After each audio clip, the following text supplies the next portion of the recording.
संगीत समारोह की 103वीं कड़ी में प्रथम बार अवतरित हुआ है। हम इसे अवतरित होना ज्यादा सही समझते हैं वनस्पति की लगाने या सजाने के। आज इस मंच पर चर्चा परिचर्चा का एक ऐसा सत्र होगा जिसमें नगर के कलाविद अपनी अपनी प्रतिक्रिया अपने अपने संदर्भों में रखेंगे। कहते हैं संगीत शाश्वत सत्य है और इस शाश्वत सत्य का आधार साहित्य है और साहित्य एक ऐसी विधा है जिसके बिना समाज का कोई भी अंग प्रत्यंग पूर्ण नहीं हो सकता। आज के इस सत्र में हम कला साहित्य के अंतः संबंधों पर चर्चा करेंगे। इसके लिए हमारे बीच कई गणमान्य लोग उपस्थित हैं। मैं बारी बारी से सम्मान पूर्वक उनका नाम लेता हूं और उनसे अनुरोध करता हूं कि वे मंच पर अपना स्थान ग्रहण करें। मैं सबसे पहले निवेदन करना चाहता हूं स्वागतकर्ता के रूप में प्रोफेसर श्री प्रकाश शुक्ल जी का, क्योंकि जब स्वागतकर्ता मंच पर रहेगा तो अतिथियों की अगवानी बहुत शानदार होगी। मैं आपसे अनुरोध करता हूं कृपया मंच पर आप अपना स्थान ग्रहण करें और इसके बाद मैं नाम लेना चाहूंगा इस समस्त जो उपक्रम है इसके परिकल्पनाकार जो हमेशा पर्दे के पीछे रहना ज्यादा पसंद करते हैं। आज इस मंच पर हम उन्हें प्रत्यक्ष साहित्य की तरह देखेंगे। मैं बहुत सम्मान से नाम लेना चाहता हूं प्रोफेसर VN मिश्रा जी का। अब दो मेजबान मंच पर हैं और मेहमानों के स्वागत की बारी है। मैं सबसे पहले नाम लेना चाहूंगा इस देश ही नहीं, इस प्रदेश ही नहीं, संपूर्ण विश्व में अपनी अद्भुत मूर्ति शिल्प और चित्रकला से विशेष पहचान बनाए रखने वाले प्रोफेसर मदन लाल जी का, काशी हिंदू विश्वविद्यालय के दृश्य कला संकाय से। और इसके बाद अगला नाम मैं लेना चाहूंगा प्रखर चित्रकार डॉक्टर संतोष सिंह जी का। आप सादर मंच पर आमंत्रित हैं। और इसके बाद एक ऐसा महत्वपूर्ण नाम मेरी सूची में है जिसे बुलाने में मुझे विशेष आनंद हो रहा है, जिन्होंने अपना करियर शुरुआत पत्रकारिता से की और अवकाश प्राप्त किया एक सरकारी अधिकारी के रूप में, मगर इन सब के बीच संगीत और साहित्य उनके जीवन का अभिन्न अंग है। मैं प्रेम से बुलाना चाहता हूं श्री राजेंद्र शर्मा जी को। मंच की आपूर्ति हो चुकी है, कमी है तो सिर्फ संचालक की, और संचालक अब जिसके पास आज दोहरा दायित्व है वो शनय शनय आपके बीच आ रहा है। आप सभी को मैं प्रणाम कर रहा हूं। मैं अरविंद मिश्र हर्ष, आज के इस सत्र के संचालन के का दायित्व मुझे दिया गया है। बिना किसी भूमिका के, बिना किसी औपचारिकता के मैं आप सबके बीच स्थान ग्रहण कर सकता हूं। धन्यवाद। हालांकि मैं बैठ जाऊंगा तो कम बोल पाऊंगा। कुछ लोग होते हैं जिनकी बुद्धि के स्थान पर होती है, कुछ की घुटने में होती है, मेरी तलवे में है। जब तक उस पर दबाव नहीं पड़ता वो काम नहीं करती। खैर, और इसके पहले कि हम चर्चा का गंभीर सत्र आरंभ करें, मैं स्वागत की औपचारिकता पूर्ण करना चाहता हूं। और स्वागत की कड़ी में मैं सबसे पहले हमारे बीच उपस्थित हैं काशी हिंदू विश्वविद्यालय के सामाजिक विज्ञान संकाय की एक्स-डीन प्रोफेसर बृंदा परांजपे जी। मैं आपसे अनुरोध करता हूं कि आप आएं और प्रोफेसर मदन लाल जी का अभिनंदन करें।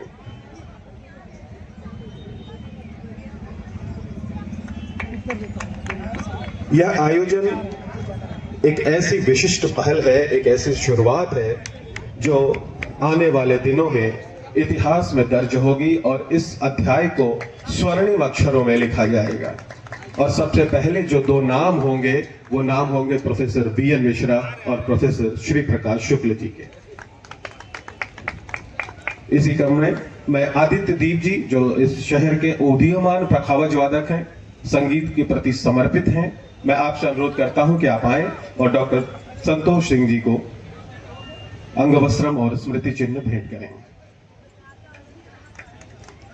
हमारे बीच शैलेश तिवारी जो उपस्थित हैं, मैं उनसे विनम्र अनुरोध करता हूं कि वो भी आए और हमारे बीच उपस्थित एक लेखक, एक समीक्षक आदरणीय राजेंद्र शर्मा जी का आप अभिनंदन करें। शैलेश तिवारी जी। शैलेश जी, लगता है मेरी आवाज सुन नहीं पा रहे। मैं अरुण मिश्रा जी को अनुरोध करता हूं कि वो आए। देखिए, ये दरबार ऐसा है कि जिसके भाग्य में होगा वही यहां आ पाएगा, वही यहां कुछ कर पाएगा। हनुमान जी की इच्छा के बिना इस परिसर में एक पत्ता नहीं हिल सकता, तो कोई मंच पे कैसे आ सकता है? देखिए क्या बात है, दोनों ये हनुमान जी की माया है। हनुमान जी चाह रहे हैं कि कलम के सिपाही का सम्मान एक व्यक्ति कैसे कर सकता है। और अब आपको याद होगा कि पिछले सत्रों में काशी च दंडपाणि, मैंने गलत नाम बोल गया, दंडपाणि च भैरवम। ये देखिए, अखबार वालों के साथ एक चीज बड़ी गलत है, हमेशा कुछ ना कुछ भूल करते हैं और भूल का सुधार भी करते हैं। तभी हमारे अखबार में एक कॉलम होता है भूल सुधार का, जिसको हम लोग हमेशा स्थायी भाव में देखते हैं। तो मैं बुलाना चाहूं, वो पुस्तक का मैं जिक्र कर रहा था। उस पुस्तक में जो पूरी कहानी कही गई है वो नंदी और भृंगी ने मिलके कही है। उसके नंदी हमारे डॉक्टर साहब हैं और भृंगी है यतीन्द्र जी। कहाँ है यतीन्द्र जी? को मैं आमंत्रित कर रहा हूं भृंगी जी को कि आए और नंदी जी का अभिनंदन करें। आमतौर पर ऐसे सत्रों में संचालक बहुत बोलता है, लेकिन इस सत्र में ऐसा नहीं होगा। संचालक बहुत कम बोलेगा, वक्ता अधिक बोलेंगे और मैं सिर्फ अपनी जिम्मेदारी का दायित्व निभाऊंगा।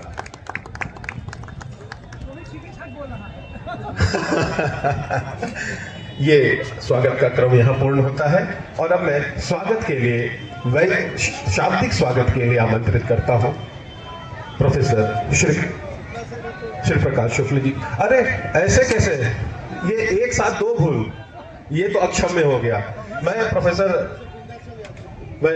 अनिल शर्मा जी और प्रोफेसर विंध्याचल जी से अनुरोध करता हूं। अनिल शर्मा जी, और ये देखिए हनुमान जी की माया है, इसमें मैं कुछ नहीं कर सकता। वो जानबूझ के हमसे गलती करा रहे हैं। अभी हम उनसे बोल दिए थे कि भगवान देखा कोनो गलती मत करवाए, कि अच्छा बेटा रुक।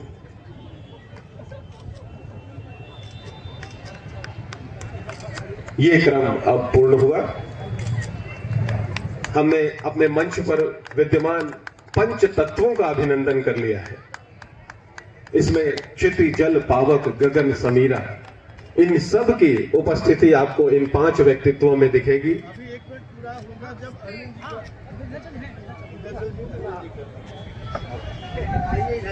प्रोफेसर विंध्याचल यादव जी, अरविंद जी का स्वागत करें।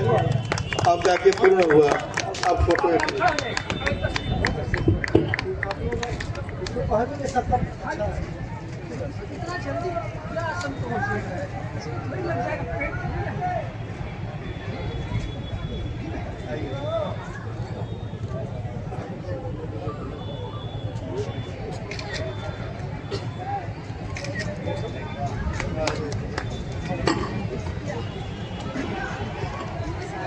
और अब मैं बिना वक्त गंवाए, अच्छा मनीष, ये एक देखिए, इस कला दीर्घा को सिर्फ सजाया ही नहीं गया है, बहुत संपन्न भी बनाया गया है। और इसे संपन्न बनाने में हमारे काशी के सुयोग्य छायाकार कलाकार मनीष खत्री जी का बहुत बड़ा योगदान है। तो मैं उनको आमंत्रित करता हूं कि वो मंच पर आए और वो अब जो कलाकृति उन्होंने स्मृति चिन्ह के रूप में देने के लिए तैयार की है, वो अपने हाथों से भेंट करेंगे। तो ये सोने में सुहागा नहीं, सोने में सुगंध होगा। सुहागे की एक दिक्कत यह है कि सुहागे के संपर्क में जब सोना आता है तो वो निखर तो जाता है, मगर उसकी गुणवत्ता कम हो जाती है। मगर जब सोने में सुगंध आती है तो उसकी चमक भी बनी रहती है और उसकी गुणवत्ता भी। मैं दूसरा स्मृति चिन्ह डॉक्टर संतोष शर्मा जी के लिए, डॉक्टर संतोष सिंह जी के बाद अब राजेंद्र शर्मा जी के लिए।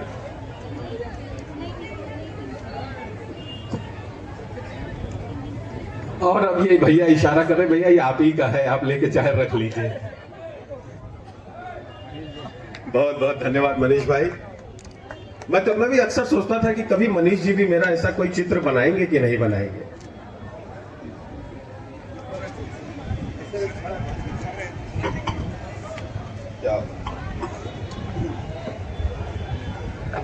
और अब मैं स्वागत संबोधन के लिए आमंत्रित करता हूं प्रोफेसर श्री प्रकाश शुक्ल जी को। 6 दिवसीय संकट मोचन संगीत समारोह का यह आखिरी दिन है, यानी अंतिम निशा है। और साहित्य मंच पर इस समय हम लोग साहित्य और कला के अंतः संबंधों को समझने के लिए, जानने के लिए बैठे हुए हैं। इस अवसर पर मैं मंचस्थ अपने सभी विद्वान साथियों का, कलाविदों का, मूर्तिकार चित्रकारों का स्वागत करता हूं, अभिनंदन करता हूं।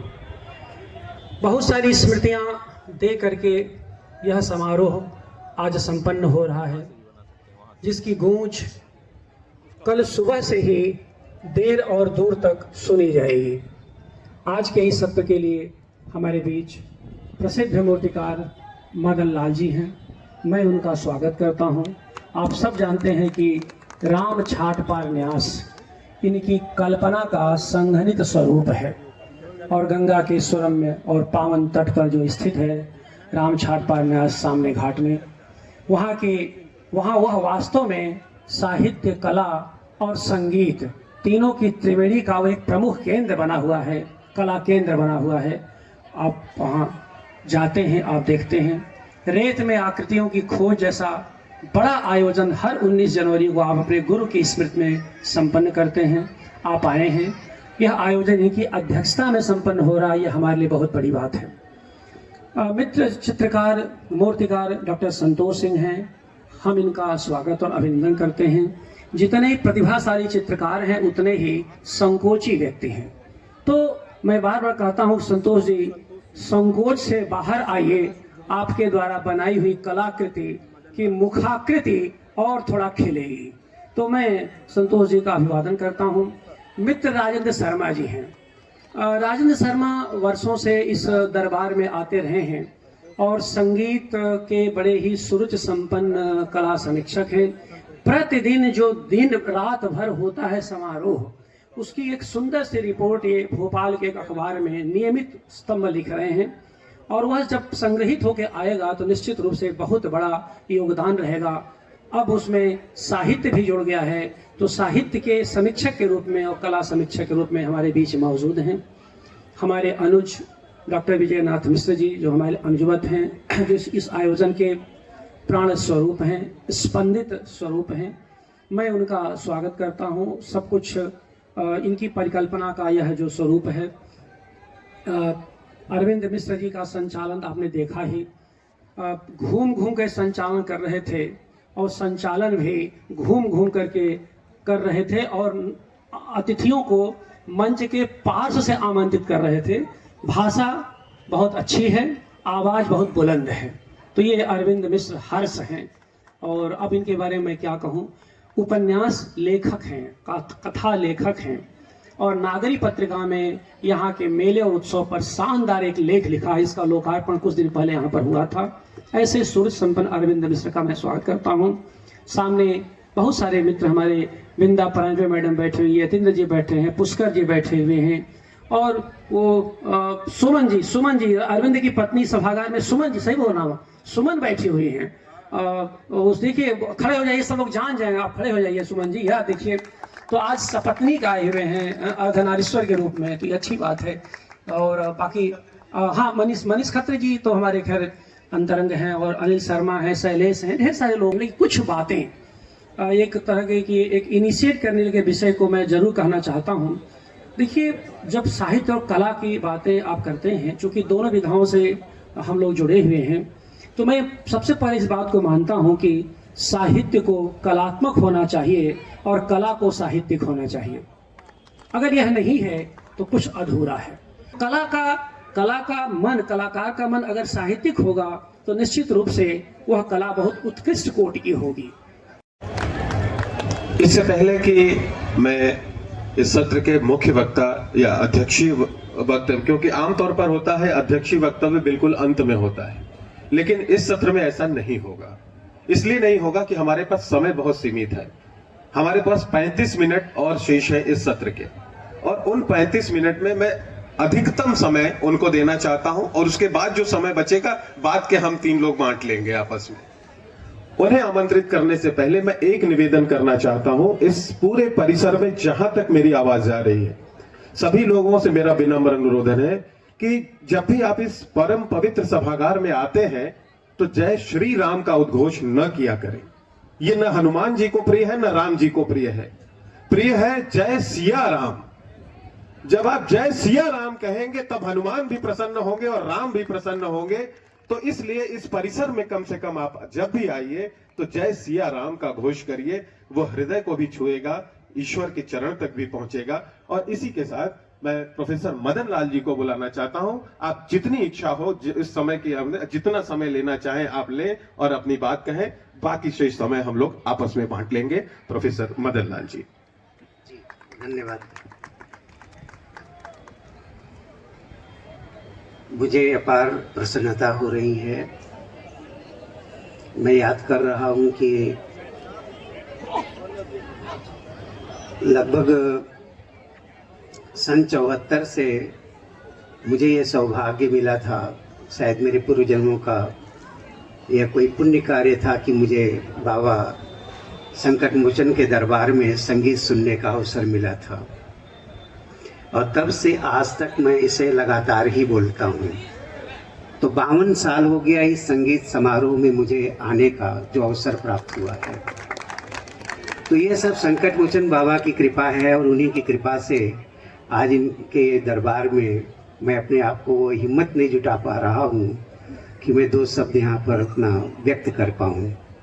लेकिन मेरी भावना ही कुछ ऐसी है कि यह मुझे अवसर दे देते हैं कि थोड़ा तो भूल ही लो, भक्त तो हो थोड़े ही समय के, लेकिन इतना भी कम नहीं है 52 साल। तो मैं वहीं से शुरू करता हूँ कि महान जो हमारा रामचरितमानस है तुलसीदास जी का, मैं बचपन से ही तुलसीदास जी का रामायण अपने घर के द्वार पर बैठ कर के पढ़ता था। और यहाँ बनारस में प्रवेश करने के पहले 6-7 बार मैं रामचरितमानस का पूरा पाठ कर चुका था। उसमें से मैं बहुत संक्षिप्त रूप से थोड़ी सी कुछ बातें हैं जो सामने रखूँगा। और क्योंकि मैं कला का विद्यार्थी रहा हूँ और अभी भी मैं विद्यार्थी के रूप में कला कर्म करता रहता हूँ। तो पहला था कि मैंने उसमें सबसे बड़ी मूल चीज़ जो मेरे अब संघर्षों की भी कहानी है या मेरे उत्कर्षों की भी और मेरी उपलब्धियों में भी एक चीज़ बड़ी महत्वपूर्ण रही है कि वशिष्ठ जी ने जब भरत जी से कहा कि सुनहु भरत भाभी प्रबल बिलख कहूँ मुनिनाथ, हानि लाभ जीवन मरण जस अपजस विधि हाथ। तो ये जस और अपजस, हानि और लाभ, यह जो कुछ भी है यह सब उन्हीं की कृपा से ही सब कुछ है। यहाँ पर मैं इस संदर्भ को लाने के पीछे मेरी जो इच्छा वो यही है कि बचपन में मैं जब अपने गांव में, मेरा लालगंज बाजार के कस्बे में मेरा जन्म हुआ था, और उस कस्बे में मेरे घर के सामने एक बड़े भाई थे जो बैंजो बजाया करते थे।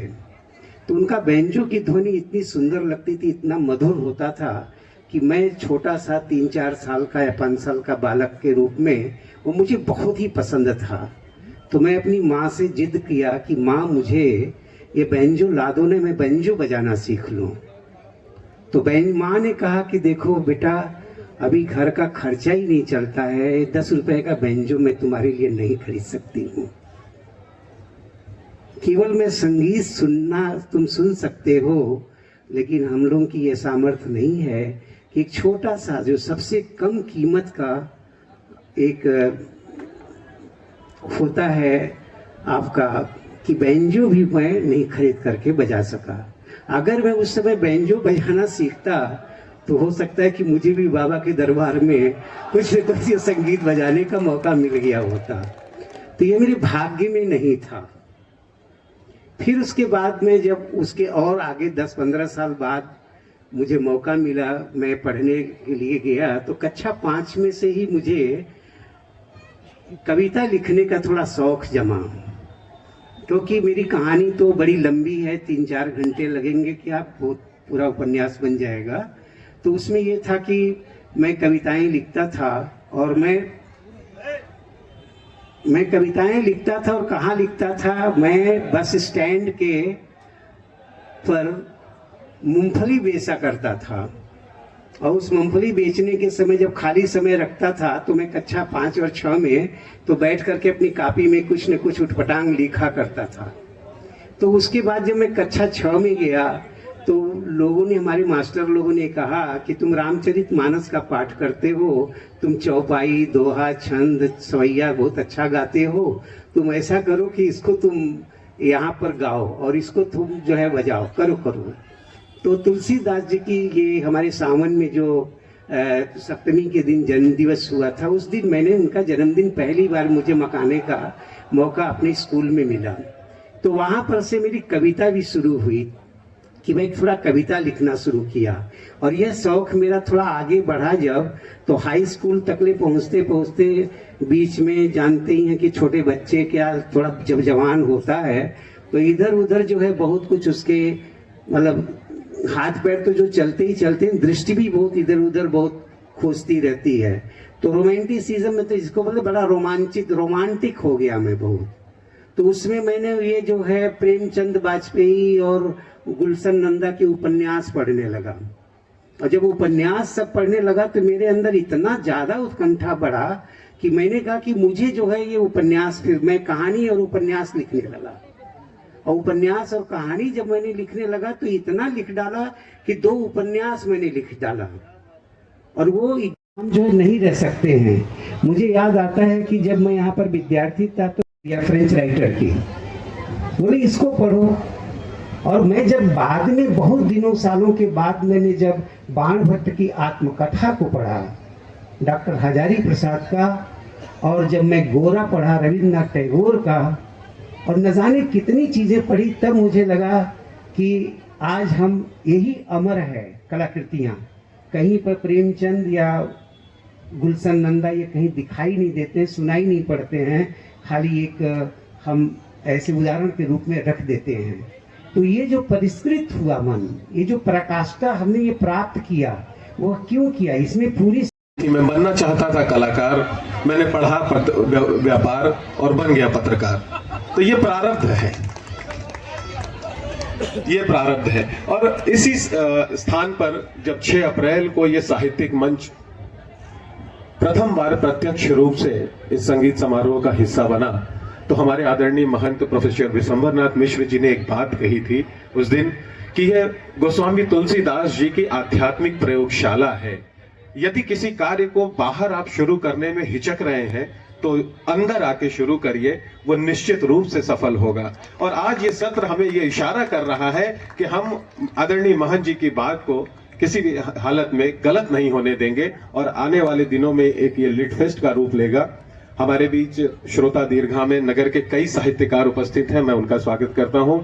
गिरीश पांडे जी, जया जी, प्रोफेसर वत्सला जी, अनु जी, हमारे बीच कई लोग हैं। मैं आप सबको हृदय से धन्यवाद करता हूं कि साहित्यिक सरोकार से आप जुड़े, और बिना किसी भूमिका के अब मैं एक ऐसे व्यक्ति को आवाज देने जा रहा हूं जिन्होंने अपने करियर की शुरुआत एक पत्रकार के रूप में की।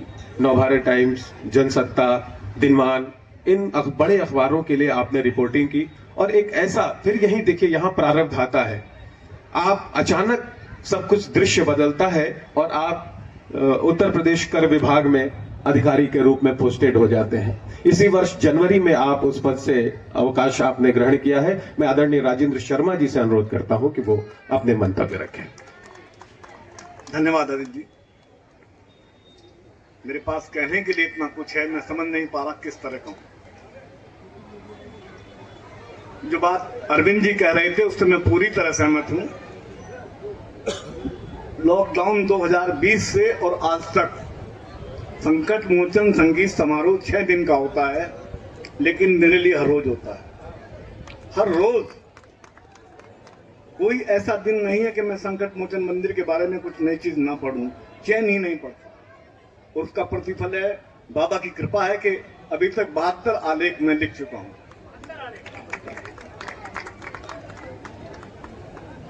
इस पढ़ने, पढ़ाने, जानने, समझने की क्रिया में मैंने ये समझा है, जाना है, ये संकट मोचन संगीत समारोह एक ऐसा दुर्लभ समारोह है पूरे विश्व का, जहां आप हर साल एक नई लकीर खींचते पाएंगे। कुछ ना कुछ बदलाव जरूर होगा, ये खत संभव नहीं है। साहित्य मंच उसी की एक कड़ी है और इसके लिए मैं वीएन मिश्रा साहब का बहुत आभार व्यक्त करता हूं। जहां तक विषय की बात है, हाँ, एक बात और कहना चाहूंगा कि संचालक जी ने अपना परिचय बहुत छोटा दिया। बहुत बड़ा परिचय है अरविंद मिश्रा जी का, और इतना बड़ा परिचय है अरविंद मिश्रा जी का कि हिंदुस्तान वाराणसी का अखबार सहारनपुर नहीं पहुंचता, लेकिन मैं नेट पे रोज पढ़ता हूं, सिर्फ अरविंद मिश्रा के लिए पढ़ता हूं। और एक बात और पता लगी कि हम दोनों का धर्म पत्नियों का नाम भी सुमन ही है इत्तेफाक से। मनीष जी, मनीष खत्री जी के बारे में क्या कहूं, मैं नमन करता हूं। काशी में ही रहेंगे ये बात अलग है, लेकिन अंतर्राष्ट्रीय स्तर के कलाकार हैं। विषय वस्तु पर मैं आना चाहूंगा आज की, कला, संगीत, साहित्य के संबंध। मेरी समझ ये कहती है कला, साहित्य, संस्कृति हमारे जिन्स में है, हर इंसान के जिन्स में है। जब हम पैदा होते हैं तो सबसे पहला परिचय लोरी के रूप में संगीत से होता है, वहीं से हमारे जीवन में संगीत आता है। कभी नरेश सक्सेना की कविता लोरी सुन लीजिएगा, वो क्या कहती है।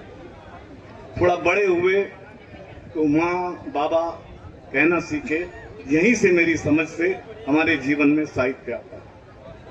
थोड़ा और बड़े हुए, चंदा मामा और तितलियों को देखने लगे, तो यहीं से हमारे जीवन में रंग आते हैं और यहीं से कला आती है। ये हमारे जिन्स हैं, इसलिए मुझे तो आज तक कोई ऐसा आदमी नहीं मिला, वो कलाकार हो ना हो, वो साहित्यकार हो ना हो, लेकिन साहित्य का समर्थक जरूर है। साहित्य का, कला का, संगीत का कोई विरोधी मुझे नहीं मिला कि मुझे इसको पढ़कर, मुझे इसको सुनकर, मुझे इसको देखकर अच्छा नहीं लगता, ऐसा कोई मुझे व्यक्ति नहीं मिला। तो मैं मानता हूं कि कला, संगीत और साहित्य हमारे जिन्स में है। जैसे हमें स्वस्थ रहने के लिए अन्न की जरूरत है, वैसे ही दिमागी तौर पर स्वस्थ रहने के लिए कला, संगीत और साहित्य हमारी जरूरत है। अगर ऐसा ना हुआ होता वही है जो संकट मोचन भगवान चाहते हैं इस परिसर में। और आज हम आप डॉक्टर साहब और शुक्ला जी की विशेष कल्पना दृष्टि से और कल्पना सृष्टि से प्रेरित होकर यहाँ उपस्थित हुए हैं।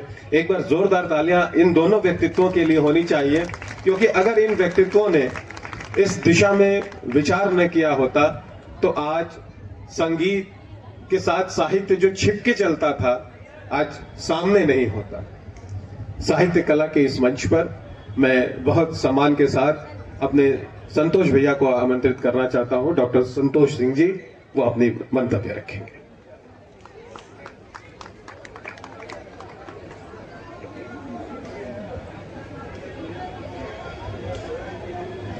हम कभी मंच पर आए नहीं और बोले नहीं, ये हम अपनी कमजोरी बतला देते हैं।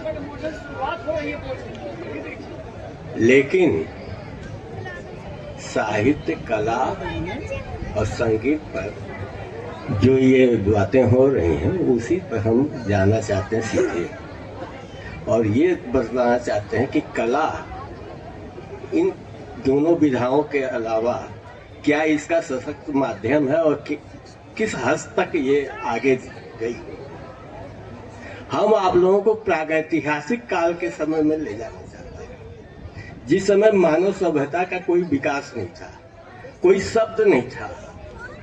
उस समय पहाड़ों के अंदर गुफाओं में रहने वाले आदिम पुरुष अपनी जीविका के लिए, पेट भरने के लिए जब बाहर जाते थे तो दीवालों पर चित्रों का अंकन करते थे और उसको तीर के निशान को दिखलाते थे।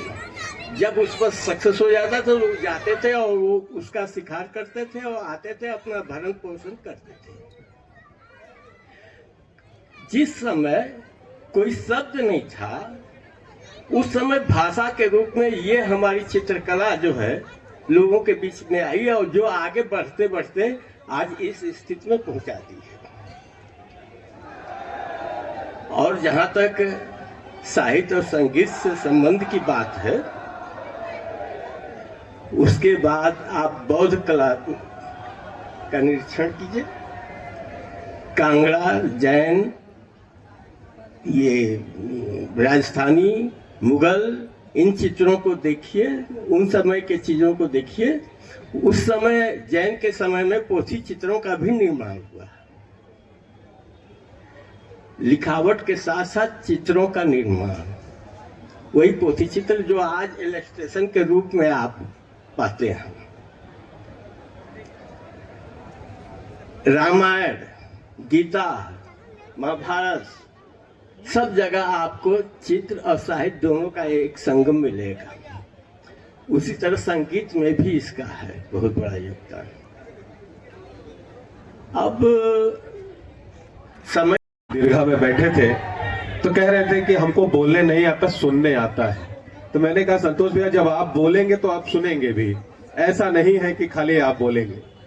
और जैसा कि मैंने आरंभ में निवेदन किया था कि 7:20 तक का समय हमारे पास है और उसमें अब 8 मिनट रह गए हैं।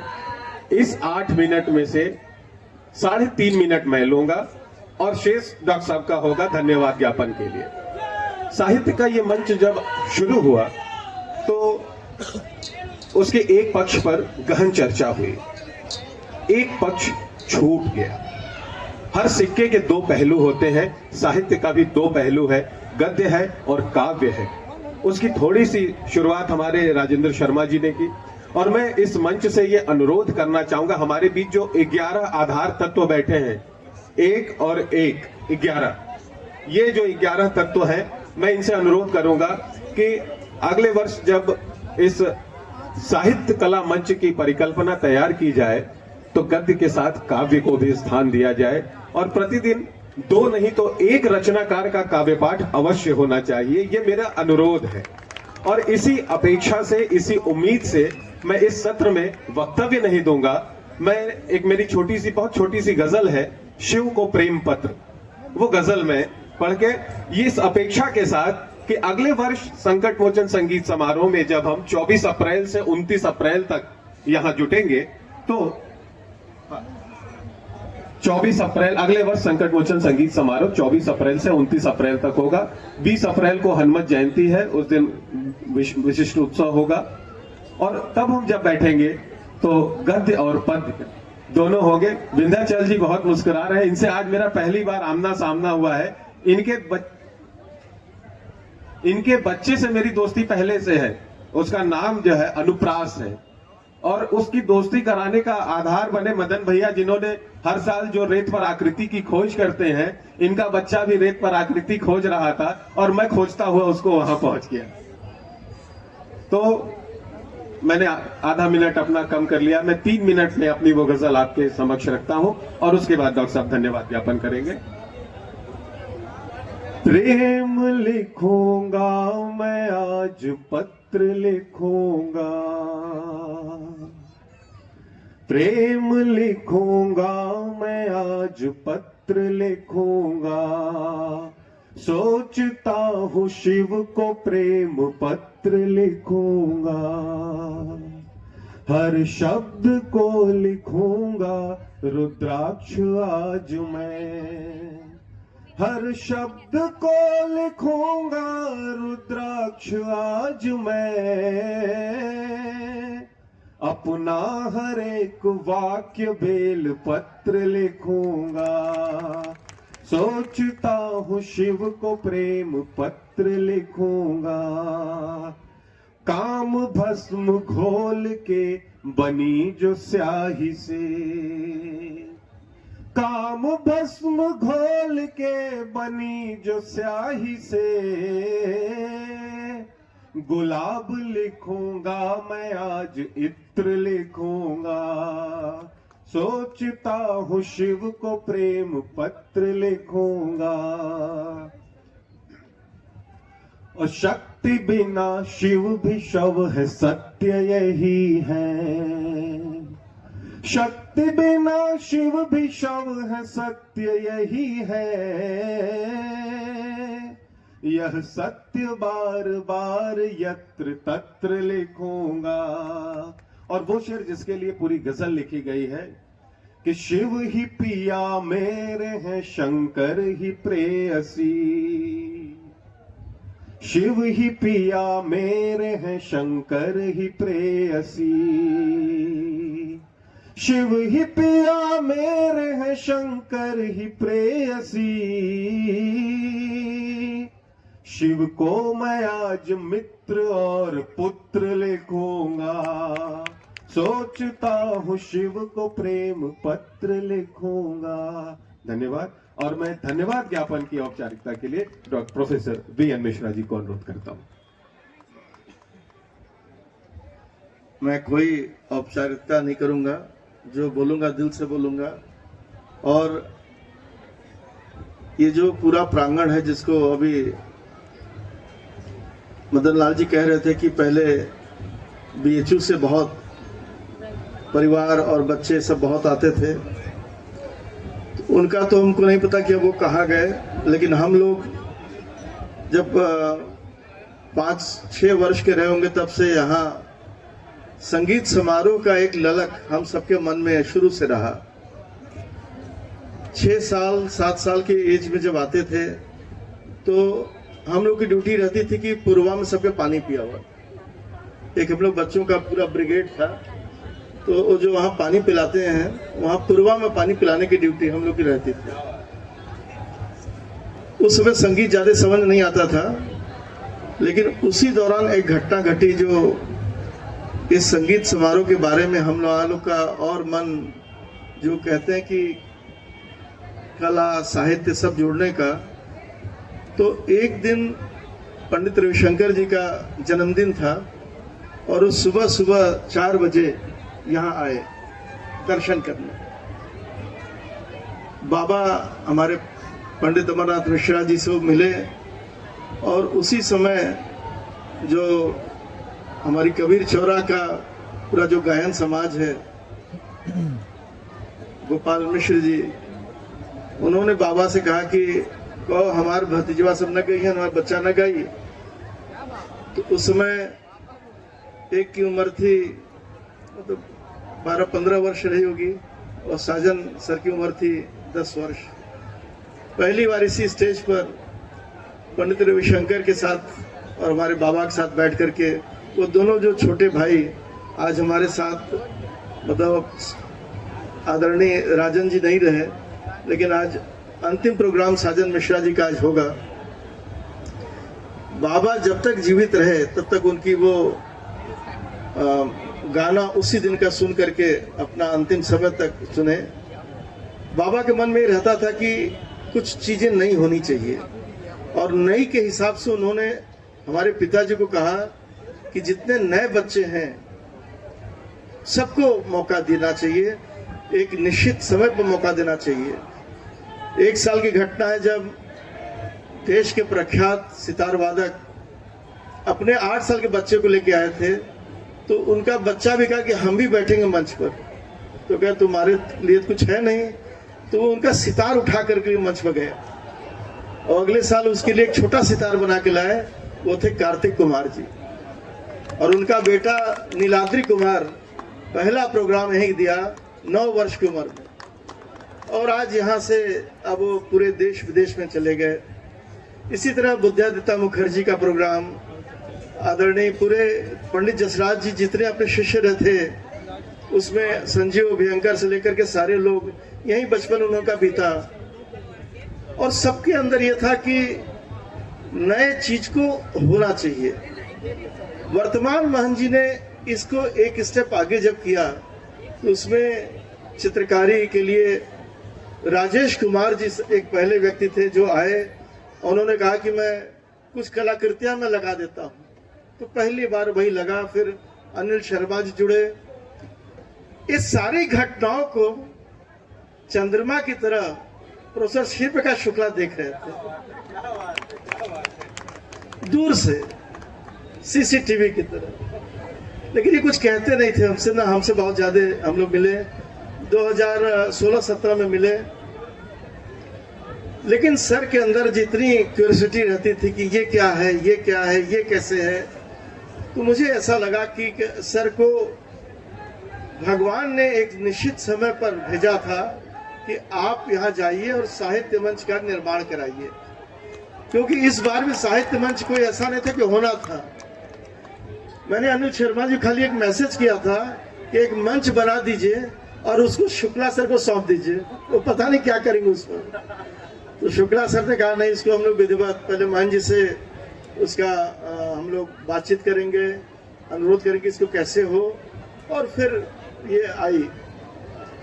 मैं सारी बातें इसलिए कह रहा हूँ कि जैसे आपने कहा कि देश के बड़े प्रतिष्ठित यहाँ लेखकार और कवि लोग बैठे हैं, मैं बहुतों को पहचानता नहीं, इसलिए सादर नमन है मेरा। लेकिन जिस लिट फेस्ट की आप बात कर रहे हैं, उस लिट फेस्ट का इमेज मेरे मन में बहुत अच्छा नहीं है। नहीं, मेरे मन में अच्छा नहीं है। वहाँ गाना गाने वाले, बैंजो बजाने वाले, संगीतकार, उसी में कलाकार, उसी में राजस्थानी, उसी में फैशन शो, उसी में मॉड्यूल। हमें अरविंद मिश्रा पसंद है, हमें लिटफेस्ट नहीं पसंद है। हमें खरा खरा, जैसे बुरादा वाला कागज होता है ना, खरा खरा ऐसे रगड़ दे तो छिला जाए। तो जो बोले वो खरा खरा बोले, ये नहीं कि हम आपको खुश करने के बोले, आप हमको खुश करने के बोलिए। यही तो सर आपने कहा था, जो बोलो खरा खरा बोलो, हो सकता है उसको अच्छा लगे ना लगे।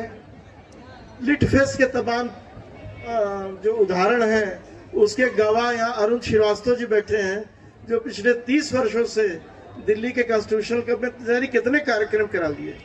लेकिन हर वर्ष मैडम को लेके यहाँ आते हैं संगठन संगीत समारोह में, इनके मन में भावना रहती कि जो है वो ओरिजिनल है। दूसरा जो ये चित्र बनता है, जो यहाँ चर्चा हो रही है, ये किसी आपको एआई मीडिया में नहीं मिलेगा, क्योंकि कहीं है ही नहीं है। यहीं से फोटो खींच करके तब एआई में डालेंगे तो कहीं ये देखिए, फिर वो गौर उठाएगा, फिर चैट जीपीटी उठाएगा। तो जितना रियलिटी होना चाहिए, जैसे भाषण में जय श्री राम हो रहा है, ऐसे कई बार संगीत का तान पूरा ऊपर लग गया, तब तक आरती शुरू हो गई। वो आरती भी भगवान का आशीर्वाद है, और जब आरती खत्म हुई तो फिर से श्रोता बैठेंगे, फिर चालू हुई। तो एक बार की घटना बता के मैं खत्म करूंगा सर, कि यहाँ जो श्रोता और ये सब बैठे हैं सर, इतने गुणीजन श्रोता हैं, इनको भी सर मेरा नमन है। एक बार जोरदार तालियां इनके लिए। तो एक 90 वर्ष के लगभग वो खंभे के नीचे सोए थे, और पंडित जसराज जी का गाना उस साल हो रहा था, तो हम उनसे थोड़ा टिके हुए थे खंभे पर। हम पूछे तो एक बार हुआ जाके नहीं सुनत हुआ, कह आज सुर नहीं लगा था। तो हम कहते सुतर काय हुआ, कह के बाद वाला जो तबला वादन वो के सुनो। यहाँ वो लोग हैं, मतलब ये सोचिए भगवान का आशीर्वाद है कि ऐसे श्रोता भी 6 दिन में नहीं मिलेंगे। 6 दिन बाद पता नहीं किस गुफा के अंदर चले। इन नागा स्वामी नहीं है, ये कॉमन लोग हैं, लेकिन इनका कान, इनका ब्रेन एकदम संगीत के लिए, अब संगीत के साथ साथ कला के लिए, साहित्य के लिए, सबके लिए है। इन सबको बहुत बहुत नमन। और जैसा हर 5वें दिन अगले की घोषणा हो जाती है 24 से 29, तो मैं चाहूंगा कि इससे पहले खत्म हो। शुक्ला सर, आप अगले वर्ष का निमंत्रण अभी दे दीजिए। और तो इसी के साथ इस समारोह का, इस साहित्य मंच का आज हम लोग समापन कर रहे हैं, इस उम्मीद से कि भगवान हनुमान की कृपा से अगले साल फिर मिलेंगे। यह जो जगह है, इस जगह को लेकर के जो आकर्षण, जो एनर्जी, पॉजिटिव वाइब्स आई हैं पिछले 6 दिन से, वो मुझे आज तक कहीं वो पॉजिटिव वाइब्स कहीं नजर नहीं आई। इस आयोजन को पूरे बनारस की मीडिया ने फुल पेज देकर के, हर अखबार ने जितना कवर किया है, उतना तो कभी किसी लिट फेस्ट के ताज में जो उसको भी मैंने नहीं देखा।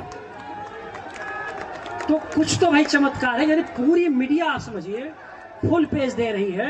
और ऐसा नहीं है केवल संगीत समारोह को दे रही है, साहित्य को भी जगह है, कला को भी जगह है और संगीत को भी है। तो ये जो संतुलन यहाँ बना हुआ है ये उन्हीं की कृपा है।